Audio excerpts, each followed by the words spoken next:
My father-in-law called me worthless and smashed my phone, so I sold his Porsche. The sound of my iPhone shattering against the marble wall will probably haunt me forever. Glass fragments scattered across the pristine hardwood floor of Richard Blackwood's million-dollar foyer like confetti at the world's worst party. You worthless piece of trash, he snarled, his face red with rage. How dare you leave dishes in my sink overnight in my house? I stood there in my Target pajamas, barefoot among the wreckage of my phone, feeling about 2 inches tall. It was 7:23 a.m. on a Tuesday, and I'd been living in this hell for exactly 4 months and 12 days. Not that I was counting or anything. My husband Jake stood frozen on the marble staircase, coffee mug halfway to his lips, watching his father lose his mind over 3 cereal bowls I'd left soaking. 3 bowls. Dad, that's enough, Jake started, but his voice had all the authority of a wet napkin. Don't you dad me, Richard whipped around, his silver hair perfectly styled even at this ungodly hour. Your wife clearly doesn't understand how things work in civilized society. Maybe if she hadn't grown up in some trailer park. I grew up in a perfectly normal house in Ohio, I said quietly, my voice shaking. And those bowls had dried oatmeal. I was letting them soak. Richard's laugh was like broken glass. Of course you were. Because in your world, leaving dirty dishes around is acceptable. In my world, we have standards.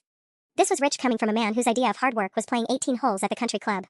Richard Blackwood made his fortune in commercial real estate, which apparently gave him the right to treat everyone like peasants, especially me. She said she was sorry, Jake offered weakly, finally making it down the stairs. It won't happen again. Won't happen again? I wanted to scream. Like I was some disobedient child who'd been caught drawing on the walls. Sorry doesn't fix the complete lack of respect, Richard continued, adjusting his Italian silk tie. Maybe if Sarah had any appreciation for what we'd done for you both. We pay you rent, I interrupted, my temper finally flaring. $800 a month to live in your guest room while we save for our own place. We're not charity cases. The silence that followed was deafening. Richard's face went from red to purple. Rent? He stepped closer, and I could smell his expensive cologne mixed with morning coffee. You think $800 covers what it costs to house you? The electricity you waste, the water you use, the food you eat? My property taxes alone are more than you've ever made in a year. That stung because it was probably true. My job at the marketing firm paid $43,000 a year, which was decent in most places but apparently poverty wages in Richard's world. Sarah works hard, Jake said, but even he sounded defeated. At what? Making flyers for local businesses? Please. Richard picked up his briefcase, preparing for another day of doing whatever rich people do in glass office buildings. Some of us contribute to society, Sarah.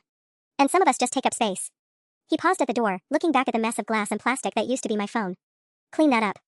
And next time, remember whose house you're living in. The door slammed behind him with a finality that echoed through the cavernous entryway. Jake and I stood there in the aftermath, the silence stretching between us like a chasm.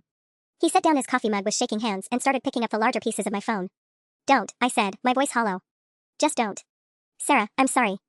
He's been under a lot of stress with the Henderson deal falling through. Stop. I knelt down and carefully collected the fragments myself, feeling each sharp edge like it was cutting through my last shred of dignity. Just stop making excuses for him. Jake ran his hands through his hair, the same gesture he'd been making since we were college sweethearts 8 years ago. Back then, it was endearing. Now it just felt like watching someone surrender. What do you want me to do? He asked. He's my father. This is his house. I want you to defend your wife. The words came out sharper than I intended. I want you to tell him that treating me like garbage isn't acceptable just because he has money. You know it's not that simple. But it was that simple. At least, it should have been. I gathered the last of the glass and dumped it in the trash, along with what was left of my phone screen protector. My phone, the one I'd saved up 3 months to buy, was completely destroyed. The screen was spiderwebbed beyond repair, and I could see the internal components through the cracks. I need to call work, I said, more to myself than to Jake. Tell them I'll be late. Use my phone. He held out his iPhone 14 Pro, the latest model his father had bought him last Christmas. Because that's how it worked in the Blackwood family, Richard opened his wallet, and everyone's problems magically disappeared. Except mine, apparently. I called my boss, Marcus, and explained that I had a family emergency and would be in by 10.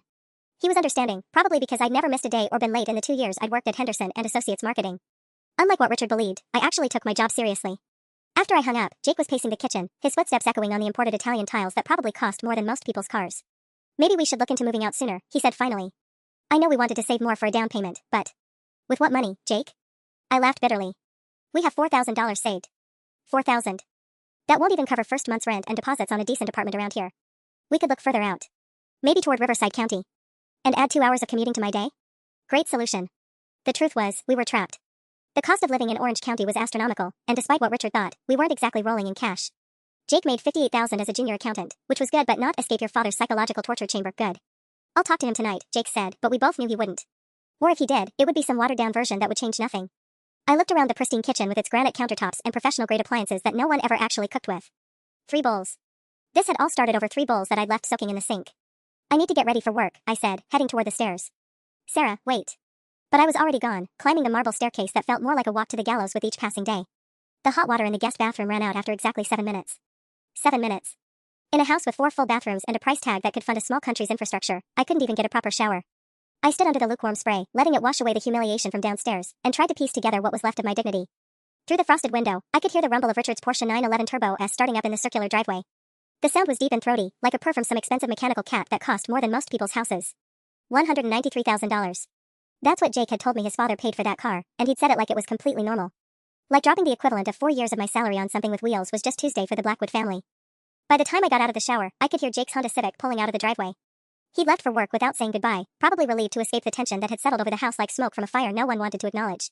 I wrapped myself in one of the thin towels, because apparently even the towels in the guest bathroom were the discount version, and padded back to our room. Our temporary room, Jake always corrected, as if saying it enough times would make it true. The guest bedroom was actually larger than our entire apartment back in college, but it felt like a prison cell. Everything was beige and sterile, like a high-end hotel room designed by someone who'd never experienced actual human emotion. The only personal touches were our clothes hanging in the walk-in closet and the stack of books on my nightstand that Richard had once commented made the room look cluttered. I sat on the edge of the perfectly made bed. I'd learned to make it with military precision after Richard's second lecture about maintaining standards, and stared at the broken phone in my hands. The screen was completely black now, unresponsive to my desperate pressing of buttons. That phone contained everything. My work contacts, photos from our wedding last year, text messages from my sister Emma back in Ohio. She'd been sending me funny memes to cheer me up, not knowing that her little sister was slowly drowning in designer quicksand 3,000 miles away. The landline in the hallway rang, its shrill tone echoing through the empty house. I debated answering it. This wasn't my house, after all, as Richard never let me forget, but curiosity won. Blackwood residence, I said, feeling ridiculous. Oh good, someone's there. The voice was crisp, professional. This is Margaret from Distinctive Auto Services. I'm calling about Mr. Blackwood's Porsche. The detail appointment he scheduled for this afternoon? What about it? Well, he called yesterday and asked us to coordinate with his son Jake about bringing the vehicle in. Something about Jake having temporary authorization while Mr. Blackwood is out of town next week. The paperwork shows Jake Blackwood as the authorized representative. My brain stuttered to a halt. Jake has authorization for the car? Yes, ma'am. Full temporary power of attorney for the vehicle while his father is traveling. Insurance purposes, you understand. Anyway, we need to confirm the 3 p.m. appointment for Friday. I'll have him call you back. Perfect. The number is... I grabbed a pen from the hall table and wrote down the information, my hand moving automatically while my mind raced. After hanging up, I stood in the marble hallway, staring at the piece of paper with Margaret's number on it. Jake had power of attorney over his father's precious Porsche. The same car Richard pampered like a beloved child, washing it every Saturday morning while lecturing anyone within earshot about the importance of maintaining quality investments. Something dark and dangerous began unfurling in my chest, like a flower blooming in reverse. For the first time in months, I felt something other than helpless resignation. I felt possibility. I spent the rest of the morning researching California vehicle laws on Jake's laptop, my fingers flying across the keyboard with newfound purpose. The house felt different somehow, less like a prison and more like the scene of a crime I hadn't committed yet. Power of attorney was power of attorney. I'd learned that much from my business law elective back in college. If Jake had legal authorization to make decisions about the Porsche, that meant he could theoretically do anything with it. Register it, insure it, service it. Sell it. The thought hit me like lightning, electric and terrifying. I slammed the laptop shut and paced around the guest room, my heart hammering against my ribs. This was crazy. This was absolutely insane. But Richard's voice kept echoing in my head. Some of us contribute to society, Sarah. And some of us just take up space. My phone was still dead on the nightstand, a pile of expensive electronic confetti that represented everything wrong with my life right now. I was 28 years old, college educated, working full-time, and getting treated like a teenager who'd been caught shoplifting. The garage door opener rumbled around 11:30, and I heard Jake's voice calling up the stairs. Sarah? I came home for lunch. Thought we could talk. I found him in the kitchen, unpacking takeout from Chen's Garden, lo mein and orange chicken, our usual comfort food. He'd even remembered to get extra fortune cookies, which would have been sweet if I wasn't still furious about this morning's complete lack of backbone. About this morning, he started, not quite meeting my eyes. I know I should have said more, but you know how he gets when. When what? When he's confronted with basic human decency? I stabbed a piece of chicken with unnecessary force. Jake, he destroyed my phone. He called me worthless trash. In what universe is that acceptable? He was stressed about the Henderson deal. 3 months of negotiations down the drain because they couldn't secure financing. Jake ran his hands through his hair again. When he's like this, it's better to just let it blow over. Blow over. I set down my chopsticks. Like a tornado. Just hunker down and wait for the destruction to pass. That's not fair. You're right. It's not fair. None of this is fair. I took a deep breath, tasting opportunity and terror in equal measure. Jake, that woman called about your dad's car appointment. His fork paused halfway to his mouth. What woman? Margaret from the detail place. She said you have temporary authorization for the Porsche while your dad's traveling next week. I kept my voice carefully neutral. Something about insurance purposes? Jake nodded slowly. Yeah, he's flying to Portland on Thursday for the Morrison project. Won't be back until Tuesday. The insurance company requires an authorized local contact for vehicles over a certain value. So you can make decisions about the car.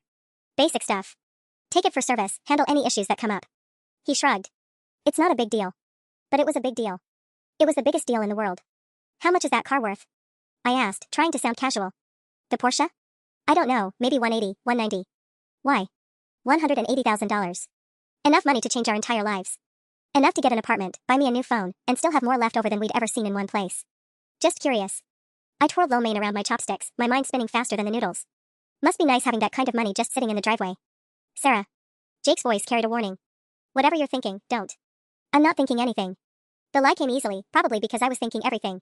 Every possibility, every angle, every way this could go spectacularly wrong or magnificently right. Jake finished his lunch in silence, occasionally glancing at me like I was a bomb he wasn't sure how to defuse. Which, honestly, wasn't that far from the truth. After he left, I opened the laptop again. Time to see exactly what temporary authorization could accomplish. The California Department of Motor Vehicles website became my new best friend that afternoon. I spent 3 hours learning everything I could about vehicle ownership, power of attorney, and title transfers. By the time I heard Richard's Porsche growling back into the driveway at 4:47 p.m., I knew more about car sales than I ever thought possible. The key detail that made my heart race, with proper authorization, a temporary power of attorney could absolutely transfer vehicle ownership. All it required was the original title, proper identification, and the legal documents Jake apparently already had. Richard's footsteps echoed through the foyer, followed by the familiar sound of his briefcase hitting the marble table.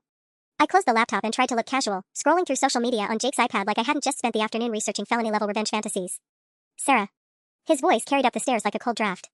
Kitchen. Now. My stomach dropped, but I forced myself to walk downstairs calmly. Richard stood by the granite island, still in his charcoal suit, holding a small white envelope. This came for you today. He placed it on the counter like it might contaminate his fingers. From some medical office. I recognized the envelope immediately, Dr. Martinez's office, where I'd had my annual physical last month. Probably just routine blood work results. Thank you, I said, reaching for it. Richard didn't move aside.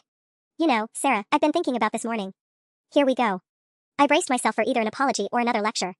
With Richard, it was always a coin flip, and the coin was usually weighted toward making me feel like garbage. I may have been harsh, he continued, adjusting his gold cufflinks. But the point stands. If you're going to live in my home, you need to respect my standards. That was as close to an apology as Richard Blackwood would ever come, acknowledging he was harsh while doubling down on everything else.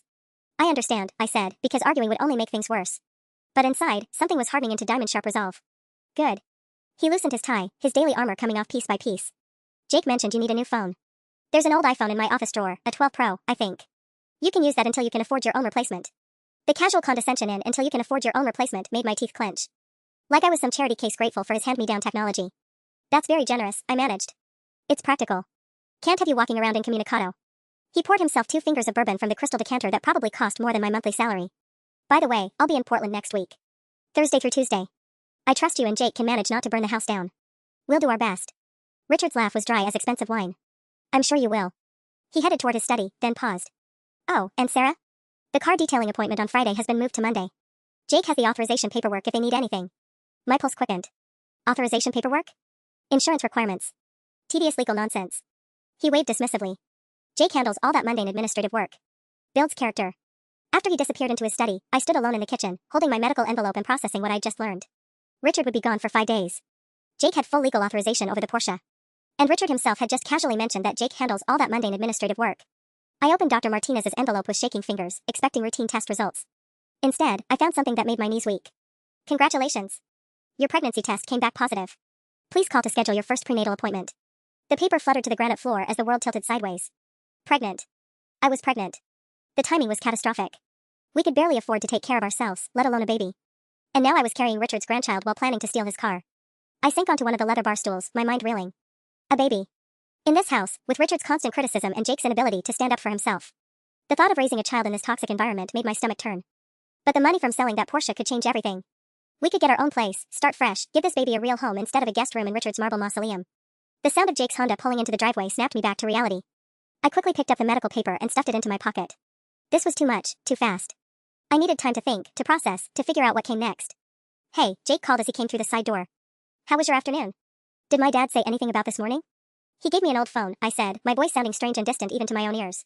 And mentioned he's leaving for Portland Thursday. Jake nodded, loosening his tie in the same gesture his father had made 20 minutes earlier. 5 days of peace and quiet. Maybe we can actually relax for once. 5 days. That's how long I had to decide whether to stay trapped in this perfectly appointed hell or risk everything for a chance at freedom. My hand moved unconsciously to my stomach, where apparently our future was already growing. That night, I lay in bed staring at the ceiling while Jake snored softly beside me, completely oblivious to the storm brewing in my head. Pregnant. The word kept echoing like a mantra I couldn't shake. I'd been so focused on surviving Richard's daily psychological warfare that I hadn't even noticed my period was 3 weeks late. I slipped out of bed at 2:17 a.m. and padded to the guest bathroom, where I'd hidden the pregnancy test I'd bought on my way home from work. The digital display still showed pregnant in blocky letters that seemed to mock me in the dim light. A baby. Richard's grandchild. The irony was almost poetic, his flesh and blood growing inside the woman he called worthless trash. But it also changed everything about my plan. Selling Richard's car wasn't just about my dignity anymore. It was about giving this baby a future that didn't involve tiptoeing around a narcissistic grandfather who treated people like disposable commodities. I crept back to bed and grabbed Jake's laptop, careful not to wake him. The screen's glow felt harsh in the darkness as I pulled up used car sales websites, specifically searching for 2023 Porsche 911 Turbo S models. The prices made my eyes water, anywhere from $185,000 to $210,000 depending on mileage and options. Richard's was practically brand new, with only 3,400 miles on it. He baited that car like it was made of spun gold, washing it every weekend and storing it in the climate-controlled garage. According to Kelley Blue Book, it was worth exactly $203,500 in excellent condition. $200,000. Enough to buy a modest house in a decent neighborhood, set up a nursery, maybe even start a college fund. Everything Richard's money could provide for his grandchild, except without the soul-crushing psychological abuse. The authorization documents were in Jake's briefcase downstairs in the hall closet. I'd seen him put them there Tuesday night, a manila folder labeled Porsche Insurance Author.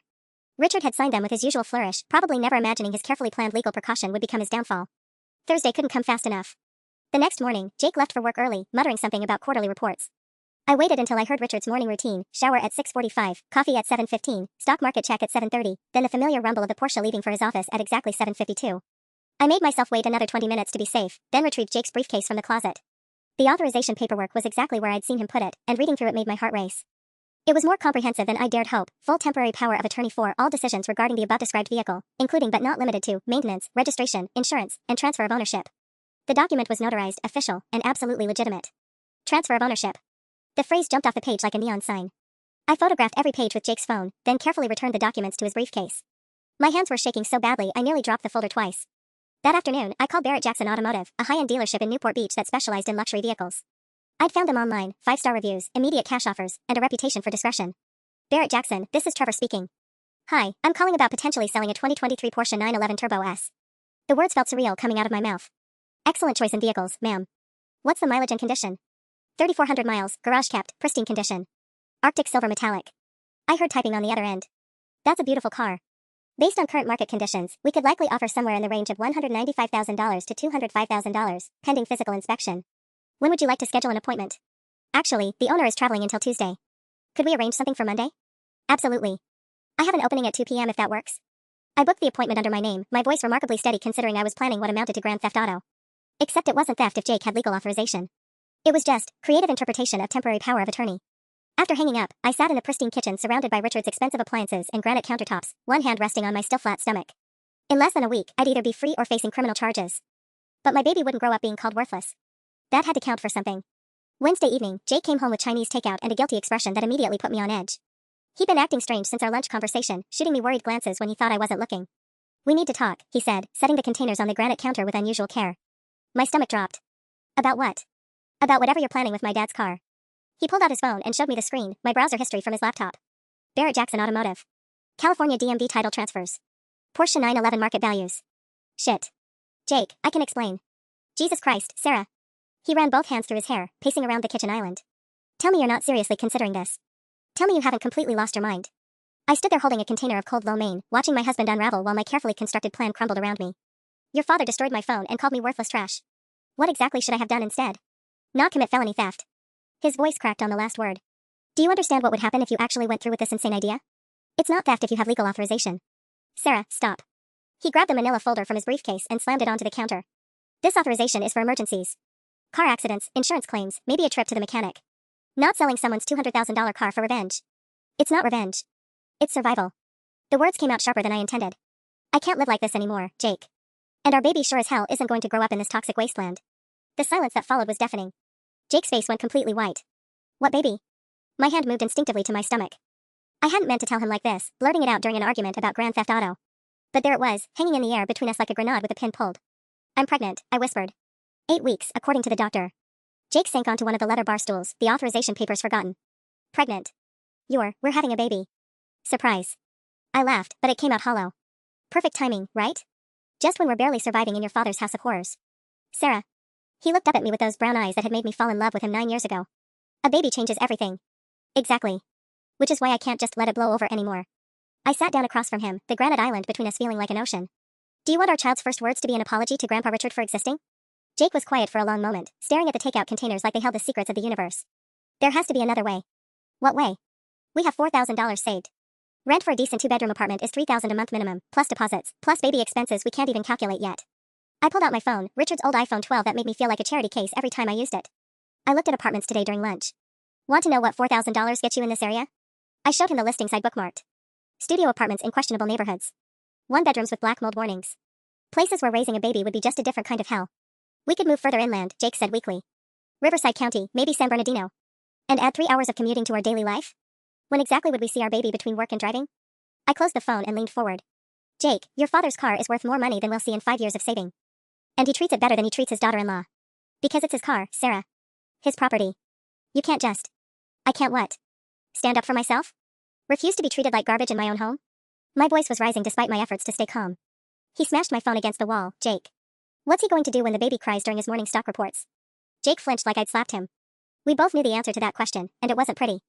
If we get caught, we could go to jail, he said quietly. Both of us. They'd take the baby. We won't get caught. You have legitimate authorization. The paperwork is legal. And your father will be 300 miles away when it happens. When what happens? You keep talking about this like it's already decided. I took a deep breath, tasting possibility and terror. Monday afternoon.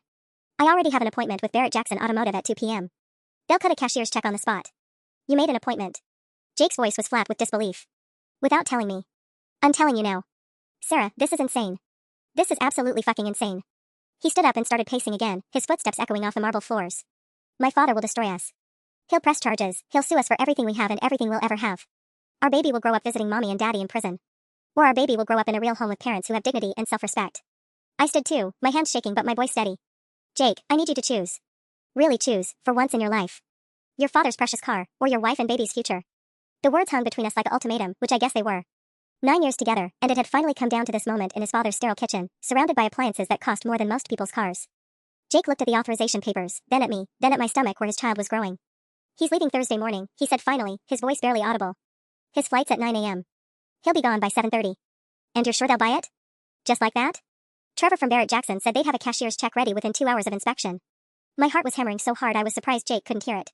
$200,000, Jake. Enough to start over. He picked up the authorization folder and stared at his father's signature, that bold flourish that had dominated our lives for the past 4 months. If we do this, he said slowly, there's no going back. He'll never forgive us. Good, I said. I don't want his forgiveness.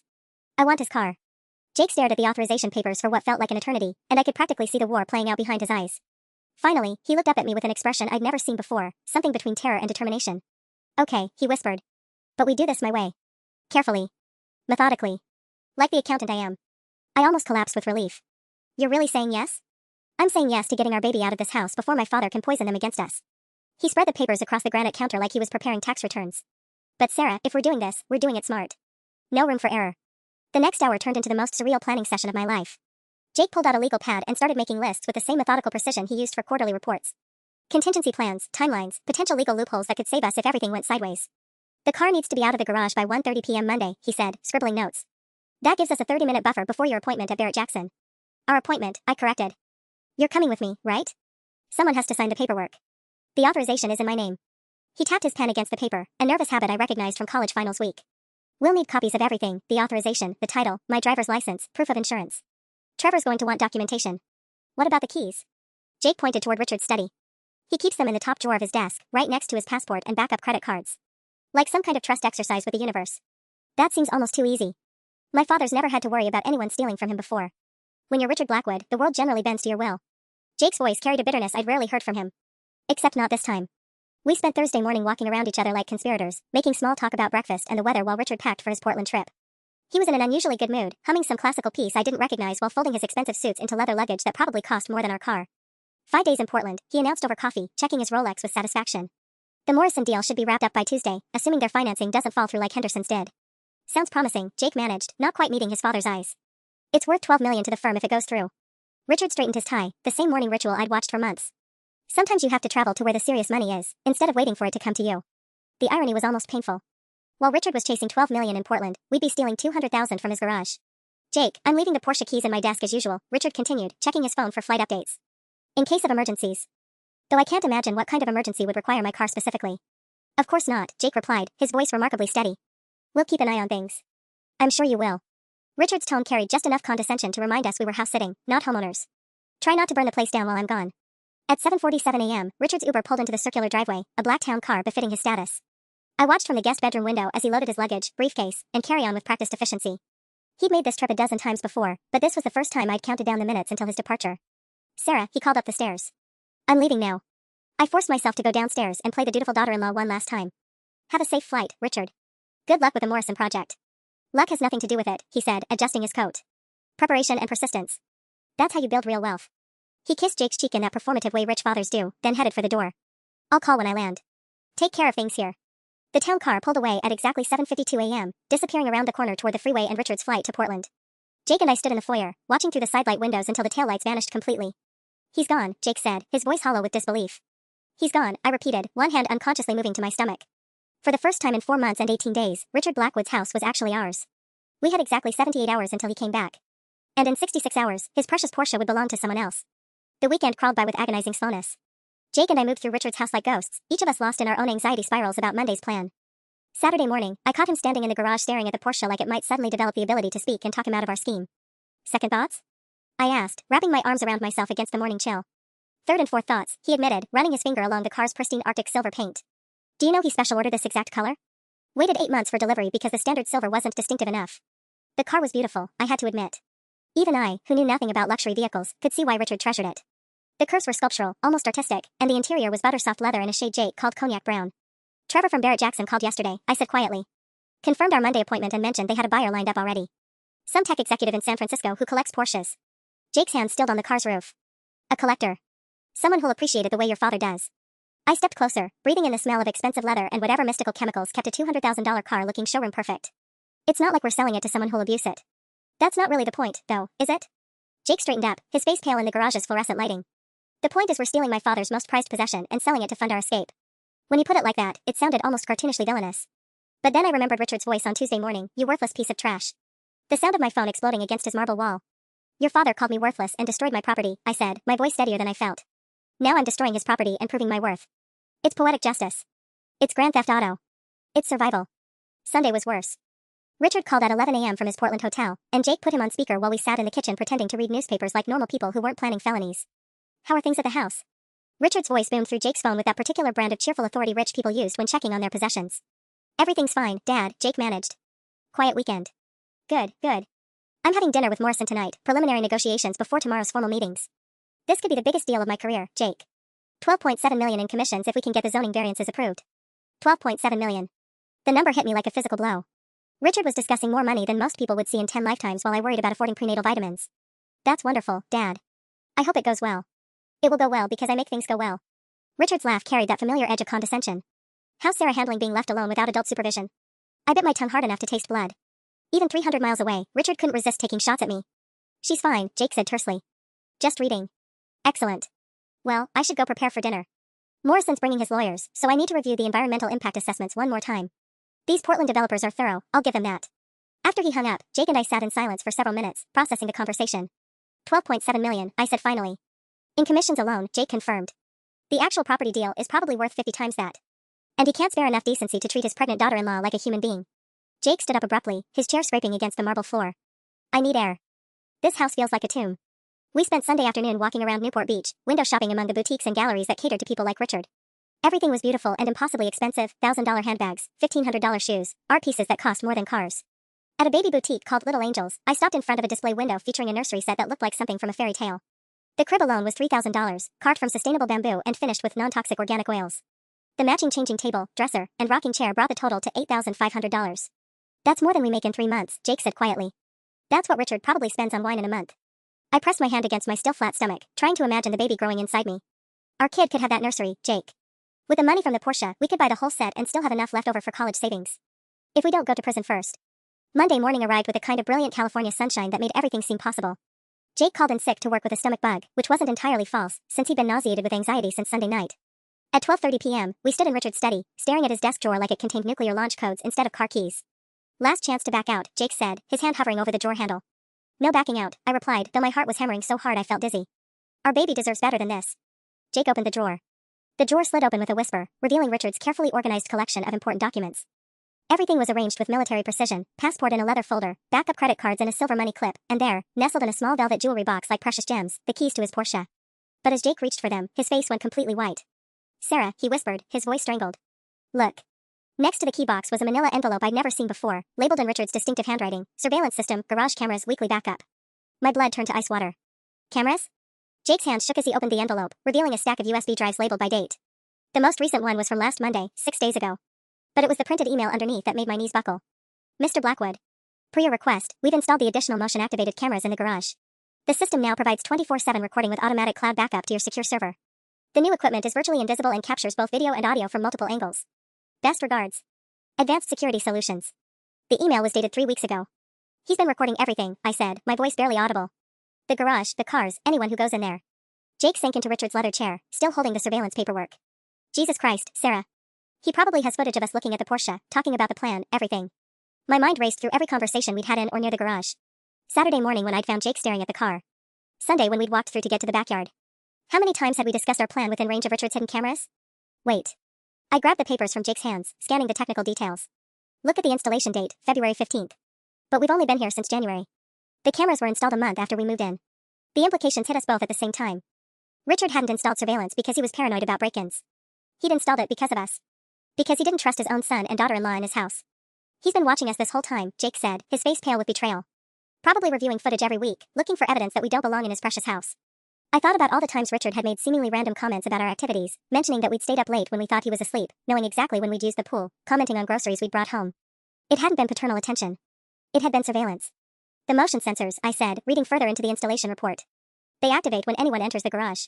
Which means the second we touch that car, Richard gets an automatic alert on his phone. Jake finished the thought, his voice hollow. Even in Portland. The beautiful plan we'd spent days crafting crumbled around us like a house of cards. Barrett-Jackson Automotive was expecting us in 90 minutes. Trevor had probably already prepared the cashier's check. But walking into that garage would be like sending Richard a video confession of our crime. My phone buzzed with a text message, and my heart nearly stopped. But it wasn't Richard, it was Dr. Martinez's office, reminding me about scheduling my first prenatal appointment. The baby, I whispered, one hand moving to my stomach. Jake, we can't raise our child under constant surveillance. Living like suspects in our own temporary home. Jake stared at the Porsche keys, so close we could touch them but impossible to actually use. There has to be another way. But as I looked around Richard's study, at his diplomas from Harvard Business School, his awards for real estate excellence, his framed photos with politicians and celebrities, I realized something that should have been obvious from the beginning. Men like Richard Blackwood didn't stay wealthy by being careless. They stayed wealthy by being 3 steps ahead of everyone else, including their own families. He knew, I said quietly. Somehow, he knew we were planning something. Jake's phone rang, the sound sharp and jarring in the silent study. The caller ID made my blood freeze. Dad, Portland. Don't answer it, I whispered. But Jake was already swiping to accept the call, his face resigned. Hi, Dad. Jake. Richard's voice boomed through the speaker, cheerful and completely at odds with our mounting panic. I hope I'm not interrupting anything important. I just had the most interesting conversation with my security company. My heart stopped beating. Actually stopped. Jake's face went completely white as Richard's voice filled the study through the speakerphone. Security company? Jake managed, his voice cracking like a teenager's. Yes, the most fascinating thing happened this morning. I got an automated alert that someone had accessed my study between 12:28 and 12:31 p.m. today. Motion sensors are wonderful technology, aren't they? The room started spinning. Richard had cameras in his study too. Of course he did. We'd been so focused on the garage surveillance that we'd walked straight into another trap. I was just looking for a pen, Jake stammered. Richard's laugh was like broken glass over the phone. A pen. In my locked desk drawer. How resourceful of you, son. My hands were shaking so violently I had to grip the edge of Richard's mahogany desk to stay upright. Through the study window, I could see our Honda Civic in the driveway, packed with everything we owned, ready for our new life that was disintegrating in real time. Actually, Jake, I'm curious about something else. My security company mentioned some interesting footage from last weekend. You and Sarah having what appeared to be very intense conversations in my garage. Near my Porsche. Richard's voice had dropped to that dangerous register I knew all too well. Would you like to explain what you were discussing? Jake's mouth opened and closed like a fish drowning in air. I could practically hear the gears grinding in his head as he tried to construct a lie that might save us. Car maintenance, he finally said. We noticed it needed washing. Car maintenance. Richard repeated the words slowly, savoring them. How thoughtful. Except here's the peculiar thing, Jake, I had the car detailed last Tuesday. Professional service, $150. Strange that it would need washing again so soon. The USB drives in the manila envelope seemed to mock us from Richard's open desk drawer. Weeks of footage. Hours of our private conversations recorded and stored like evidence for a prosecution we hadn't seen coming. Dad, I can explain. No need for explanations, son. I think I have a fairly complete picture. Richard's voice turned positively jovial, which somehow made it more terrifying. Sarah's there with you, isn't she? Put me on speaker if she isn't already listening. Jake's finger hovered over the speaker button, but I was already close enough to hear every word. She's here. Wonderful. Sarah, darling, I hope you're enjoying your tour of my private study. Finding everything you were looking for? I forced myself to speak, though my voice came out as barely a whisper. Richard, we can explain. Oh, I'm sure you can. I'm sure you have a fascinating explanation for why my son was researching vehicle title transfers on his laptop last Wednesday. Or why you've been making phone calls to Barrett-Jackson Automotive. Trevor's a lovely man, by the way, we've done business before. My knees buckled. Richard knew about Trevor. He knew about Barrett-Jackson. He probably knew about every step of our plan before we'd even finalized it ourselves. How long? Jake asked, his voice hollow. How long have you known? Since approximately 10 minutes after Sarah's first Google search about Porsche resale values. Richard's laugh echoed through the study like a death knell. Did you really think I'd leave my son with legal authorization over a $200,000 vehicle without monitoring the situation? I may be wealthy, Jake, but I'm not stupid. The authorization papers felt like lead weights in my hands. Every signature, every legal phrase, every carefully crafted detail, it had all been meaningless from the start. We'd been playing chess while Richard was playing three-dimensional warfare. The Morrison deal wrapped up this morning, Richard continued, his voice bright with false cheer. 12.7 million in commissions, just as I predicted. I'm actually at Portland International right now, waiting for my flight home. Jake and I stared at each other in horror. Your flight home? Oh yes, change of plans. I'll be landing at John Wayne Airport at 4:47 p.m. Should be pulling into my driveway by 6 p.m., assuming traffic cooperates. Richard paused, letting the timeline sink in. I do hope you'll both be there to greet me. We have so much to discuss. The line went dead. I stared at Jake's phone screen showing call ended and felt my entire world collapse. 4:47 p.m. It was already 1:15, which meant Richard would be home in less than 4 hours. Our appointment with Barrett Jackson was supposed to start in 45 minutes, but now it felt like preparing for our own funeral. We're screwed, Jake whispered, sinking deeper into his father's leather chair. We are completely, utterly screwed. My mind raced through possibilities, each one more desperate than the last. What if we just left? Right now. Packed everything and drove to another state before he gets home? With what money, Sarah? We have $4,000 and a Honda Civic with 160,000 miles. Jake gestured helplessly at the surveillance equipment documentation scattered across Richard's desk. He'll have the police looking for us before we reach the Nevada border. The baby chose that moment to make its presence known with a wave of nausea that sent me stumbling toward Richard's private bathroom. I barely made it before losing what little breakfast I'd managed to choke down that morning. When I emerged, shaky and pale, Jake was holding his phone again. Trevor from Barrett Jackson just called, he said quietly. Asking if we needed to reschedule because they hadn't heard from us. What did you tell him? Nothing. I let it go to voicemail. Jake ran his hands through his hair, leaving it standing at odd angles. Sarah, I think we need to call this off. Completely. Maybe if we put everything back exactly where we found it and act like nothing happened. Act like nothing happened? I laughed, but it came out harsh and bitter. Jake, your father has video footage of us planning this whole thing. Putting the keys back isn't going to erase hours of recorded conversations. The weight of our situation settled over me like a suffocating blanket. Richard had outmaneuvered us so completely that I felt like a child who'd been caught stealing candy. Except the candy was worth $200,000, and the store owner was a vindictive millionaire with a surveillance system that would make the FBI jealous. Maybe he's bluffing, I said desperately. Maybe he doesn't actually have footage of our conversations. Maybe. Jake's laptop chimed with an incoming email. The sender made my blood freeze, r.blackwood, legal@blackwoodproperties.com. He's emailing us, Jake said, his voice flat with disbelief. From the plane. The email had no subject line, just a single sentence, check the security portal. Password, worthless trash 123. I felt like I'd been slapped. Even his password was designed to humiliate me. Jake's fingers trembled as he navigated to Richard's security company website and entered the login credentials. The portal opened to reveal a grid of camera feeds from around the house, front door, backyard, living room, kitchen, and there, in crystal clear high definition, the garage and Richard's study. But it was the recent activity section that made my heart stop. Dozens of video clips, each timestamped and labeled. January 28th, 3:47 p.m. garage conversation vehicle values. February 3rd, 11:23 a.m. kitchen discussion moving plans. February 15th, 7:15 p.m. garage inspection of vehicle. Jake clicked on the most recent entry, February 20th, 12:29 p.m. unauthorized study access. The video showed us in perfect clarity, standing exactly where we were now, Jake opening the desk drawer while I read the surveillance documentation. The audio was crisp enough to hear my whispered, he's been recording everything, and Jake's response about being watched. Oh God, I breathed. He has everything. Jake scrolled through more clips, each one a nail in our coffin. There was footage of us in the garage Saturday morning, discussing Trevor's call. Sunday evening, talking about nursery furniture while standing next to the Porsche. Even our conversation about Richard's $12 million Portland deal, recorded in his kitchen while we thought we were alone. He's been building a case against us, Jake said, his voice hollow with realization. 4 weeks. My phone buzzed with a text from an unknown number. Sarah, this is Richard. I thought you might find the security footage educational. See you at 6 p.m. We'll discuss your future then. 6 p.m. 2 hours and 43 minutes to figure out how to explain Grand Theft Auto to the man whose car we'd tried to steal. The baby kicked, or maybe that was just my imagination, and I realized that in 4 hours, our child's grandfather would be deciding whether to press criminal charges against its parents. I looked at the Porsche keys, still sitting in their velvet box like a beautiful trap we'd been too naive to recognize. Jake, I said quietly, I think we're about to find out exactly how ruthless your father can be. At 3:30 p.m., Jake's phone rang again. We'd been sitting in Richard's study for over an hour, paralyzed by the weight of our situation and a ticking clock counting down to his arrival. The caller ID showed Barrett Jackson Automotive. Don't answer it, I whispered, but Jake was already sliding to accept. Hello? Mr. Blackwood? This is Trevor. We've been expecting you for your 2 p.m. appointment. Is everything all right? Jake's eyes met mine across Richard's mahogany desk. Actually, Trevor, we need to cancel. Family emergency. I'm so sorry to hear that. We do have another interested party for vehicles in that price range, if you'd like to reschedule for later this week. No, Jake said quickly. We've decided not to sell after all. After he hung up, the silence in Richard's study felt suffocating. Through the window, I could see storm clouds gathering over Newport Beach, the kind of dramatic weather that only seemed to happen in movies, except this was my life imploding in real time. Sarah, Jake said quietly, there's something else. My stomach dropped. What else could there possibly be? He pulled out his phone and showed me another email from Richard, this one sent 20 minutes ago while we'd been reviewing security footage. Jake, I forwarded the relevant video files to my attorney, James Morrison. Expect a call from his office this afternoon. Dad. James Morrison, I repeated. Like the Portland deal Morrison? Same guy. He's not just Richard's business partner, he's also his personal attorney. Has been for 15 years. Jake's face was gray with exhaustion. Sarah, if my father's involving Morrison, this isn't just about teaching us a lesson. He's actually considering criminal charges. The reality of our situation crashed over me like a wave.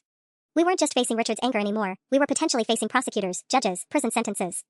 The baby I was carrying could be born while I was behind bars. My phone rang, making both of us jump. The caller ID showed a Portland area code I didn't recognize. Morrison Legal Associates, a crisp female voice announced when I answered. This is Patricia, Mr. Morrison's assistant. Am I speaking with Sarah Blackwood? Yes, I managed. Mr. Morrison would like to schedule a conference call with you and your husband for 5:30 p.m. today, before Mr. Richard Blackwood returns home. Would that be convenient? Convenient. Like we had any choice in the matter. We'll be available, I said. Excellent. Mr. Morrison will call you at the Blackwood residence at exactly 5:30. Please have all relevant documentation ready for review. After she hung up, Jake and I stared at each other in the gathering gloom of Richard's study. Outside, the first drops of rain began hitting the windows. 30 minutes before Richard gets home, Jake said. Morrison wants to talk to us 30 minutes before the judge and jury arrive. I stood up on shaky legs and walked to Richard's window, looking out at the circular driveway where his Porsche should have been parked if our plan had worked. Instead, it sat in the garage, pristine and untouchable, surrounded by motion sensors and cameras that had recorded our every whispered conversation about freedom. Jake, I said, watching the rain streak down the glass, what if we told them everything? About the verbal abuse, the phone, the way Richard's been treating us? You think Morrison's going to care that my father hurt your feelings? He destroyed my property and called me worthless trash while I'm carrying his grandchild. That has to count for something. But even as I said it, I knew we were grasping at straws. Rich men like Richard and Morrison didn't get to where they were by being swayed by sob stories about hurt feelings. They dealt in facts, evidence, and legal consequences. And the facts were simple. We'd tried to steal a $200,000 car, and Richard had the video evidence to prove it. At exactly 5:30 p.m., Jake's phone rang with the mechanical precision of a funeral bell. Morrison Legal Associates appeared on the screen like a death warrant. Mr. and Mrs. Blackwood, came a voice that could have cut glass. This is James Morrison. I trust you're both on the line? We're here, Jake managed, his voice barely steady. Excellent. I've just finished reviewing the security footage your father forwarded, along with digital records of your recent research activities. Morrison's pause carried the weight of a judge's gavel. I must say, it's quite comprehensive documentation of premeditated grand theft auto. The words hit me like physical blows. Premeditated. Grand theft auto. Legal terms that belonged in courtroom dramas, not my actual life. Mr. Morrison, I began, my voice shaking, we can explain. Mrs. Blackwood, please. I've been practicing criminal law for 23 years. The evidence is extraordinarily clear. Papers rustled on his end of the line. Laptop searches for vehicle valuations, confirmed appointment with Barrett Jackson Automotive, unauthorized access to secured documents, and 47 minutes of recorded garage conversations detailing your specific plans. 47 minutes. They timed our conversations down to the minute. However, Morrison continued, Mr. Blackwood has asked me to explore alternative resolutions. Jake and I exchanged glances. Alternative resolutions sounded almost hopeful, if you ignored the razor-sharp edge in Morrison's voice. Such as? Jake asked. Your father is prepared to forego criminal prosecution under very specific conditions. Morrison's tone suggested these conditions would be anything but merciful. First, you will both sign comprehensive non-disclosure agreements regarding any events that have occurred during your residency at the Blackwood property. I felt my stomach plummet. Richard wanted to silence us permanently. Second, you will vacate the premises within 72 hours. All personal belongings, no forwarding address left with household staff. Where exactly are we supposed to go? I asked, one hand unconsciously moving to my belly. We have $4,000 and a baby coming. That brings me to the third condition, Morrison continued, completely ignoring my question. Mrs. Blackwood, you will relinquish any claims to future financial support for the child you're carrying. The line went dead silent except for the sound of rain hitting Richard's steady windows. Jake's face had gone completely white. What does that mean, exactly? I whispered. It means Richard Blackwood will legally disclaim all paternal rights and financial obligations toward his grandchild. No inheritance, no college fund, no emergency support. The child will have no legal connection to the Blackwood family estate. My legs gave out and I sank back into Richard's leather chair. Richard wasn't just punishing us, he was punishing our unborn baby for our attempted crime. That's his own grandchild, Jake said, his voice cracking with disbelief. Mr. Blackwood's exact words were, I will not have criminal bloodlines contaminating my legacy. Morrison delivered this with the casual indifference of someone reading a grocery list. These conditions are non-negotiable. You have until Mr. Blackwood arrives home at 6 p.m. to decide. Through the study window, I could see headlights turning into the circular driveway. Richard's black town car from the airport, 15 minutes early. He's here, I breathed. Then you have 15 minutes to choose, Morrison said. Sign the agreements and walk away, or spend the next 5 to 10 years in state prison while your child grows up in foster care. The line went dead just as Richard's footsteps echoed through the front door. Welcome home, Dad, Jake whispered to the empty room. But I was staring at the Porsche keys in their velvet box, realizing that somewhere in the last 5 hours, we'd lost everything anyway. Richard stood in the doorway of his study like an avenging angel in a $3,000 suit, his silver hair perfectly styled despite the 5-hour flight. His eyes moved from Jake to me to the open desk drawer with surgical precision. Well, he said, adjusting his gold cufflinks with practiced calm. I see you've made yourselves comfortable in my private office.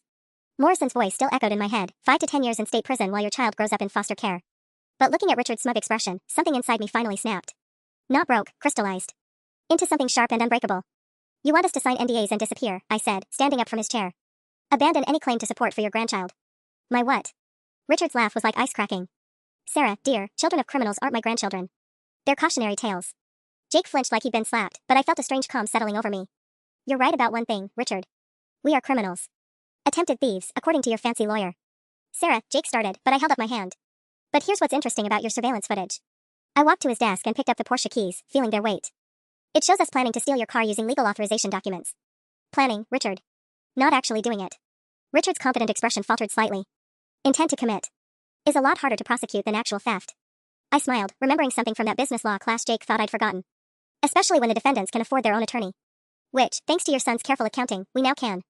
I pulled out my phone, Richard's old iPhone that he'd given me like a charity case, and opened the banking app Jake had installed yesterday. You see, Richard, while you were in Portland making your $12.7 million deal, Jake was doing what accountants do best. Managing money. Jake's eyes widened as he realized what I was about to reveal. Tell him, Jake. Tell your father about the Barrett-Jackson appointment we never kept. Sarah, what are you? The appointment we canceled, I continued, after Trevor mentioned they already had a buyer lined up. A buyer who'd been looking for that exact model Porsche for 6 months. Richard's face had gone completely still. So Jake, being the methodical accountant he is, called Trevor back at 4:15 p.m. Not to sell your car, Richard. To buy information. I held up the phone, showing a transaction from Barrett-Jackson Automotive. $500 for the contact information of a very eager Porsche collector in San Francisco. What the hell are you talking about? Richard's composure was cracking. Jake finally caught on, his voice growing stronger. Paul Chen. Tech executive, collects vintage sports cars. He's been looking for a 2023 Arctic Silver 911 Turbo S for 8 months. We called him 20 minutes ago, I said, watching Richard's face drain of color. Turns out he's very interested in purchasing one from a private seller. Sight unseen. Wire transfer ready. I set the Porsche keys back in their velvet box with deliberate care. The beautiful thing about attempted theft, Richard, is that it teaches you the real value of things. Your car is worth exactly $203,500 to Paul Chen. But your surveillance footage of us planning to steal it? I smiled. That's worth about $12.7 million in negative publicity when it gets leaked to the media. You're bluffing. Morrison's office has 47 minutes of recorded audio of a pregnant woman being psychologically abused by her wealthy father-in-law, culminating in destruction of personal property and verbal assault. I pulled out a business card Jake had printed an hour ago. My sister Emma works for Channel 7 News in Columbus. But I'm sure the Newport Beach Register would love an exclusive about surveillance and family dysfunction among Orange County's elite. Richard stared at the business card, Emma's real card, which I'd photographed and Jake had reprinted with investigative producer in bold letters. What do you want? He asked quietly. Exactly what Morrison offered, but in reverse. I walked to Richard's window, looking out at the circular driveway where our Honda waited, packed and ready. We'll sign your NDA and disappear forever. Take our $4,000 and our baby and never darken your marble doorway again. In exchange for?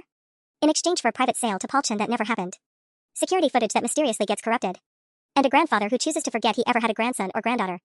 I turned back to face Richard, one hand resting on my stomach. Because the truth is, Richard, we don't want your money. We never did.